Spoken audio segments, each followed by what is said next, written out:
रामायण के दो प्रमुख पात्र हैं, एक भगवान राम और दूसरी उनकी अर्धांगिनी देवी सीता।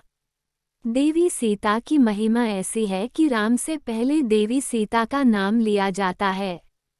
देवी सीता को लक्ष्मी का अवतार माना जाता है, लेकिन विभिन्न रामायणों और पौराणिक कथाओं में देवी सीता के जन्म को लेकर रहस्यमय और रोचक कथाएं हैं।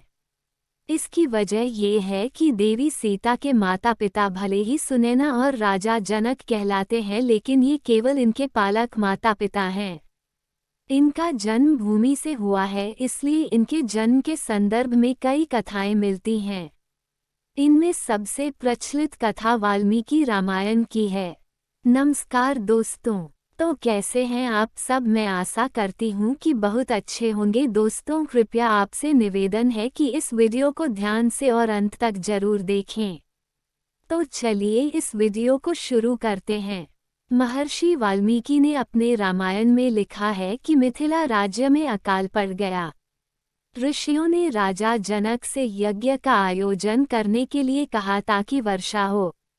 यज्ञ की समाप्ति के अवसर पर राजा जनक अपने हाथों से हल लेकर खेत जोत रहे थे, तभी उनके हल का नुकीला भाग, जिसे सीत कहते हैं, किसी कठोर चीज से टकराया और हल वहीं अटक गया।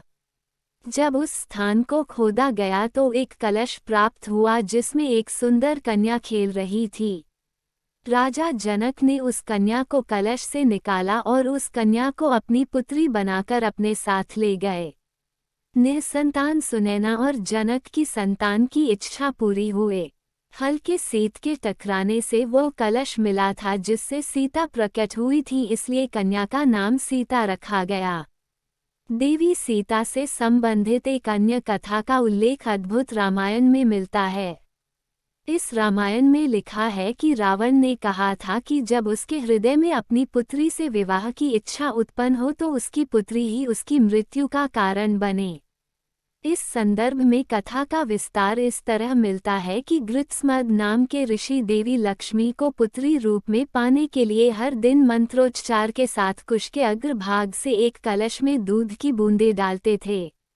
एक दिन जब ऋषि आश्रम में नहीं थे तब रावण वहां आ पहुंचा और वहां मौजूद ऋषियों को मारकर उनका रक्त कलश में भर लिया।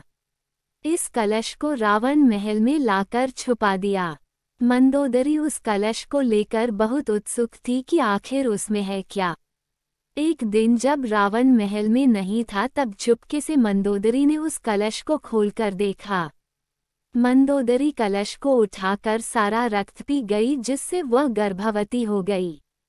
ये भेद किसी को पता ना चले, इसलिए वह लंका से बहुत दूर अपनी पुत्री को कलश में छुपाकर मिथिला भूमि में छोड़ आई। इस तरह सीता को रावण की पुत्री बताया जाता है।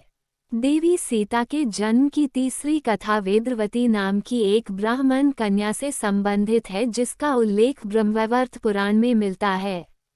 इस कथा में बताया गया है कि एक समय वेदवती भगवान विष्णु को पति रूप में पाने के लिए तपस्या कर रही थी। हिमालय पर भ्रमण करते हुए रावण की नज़र वेदवती पर गई और वह कामांध हो गया।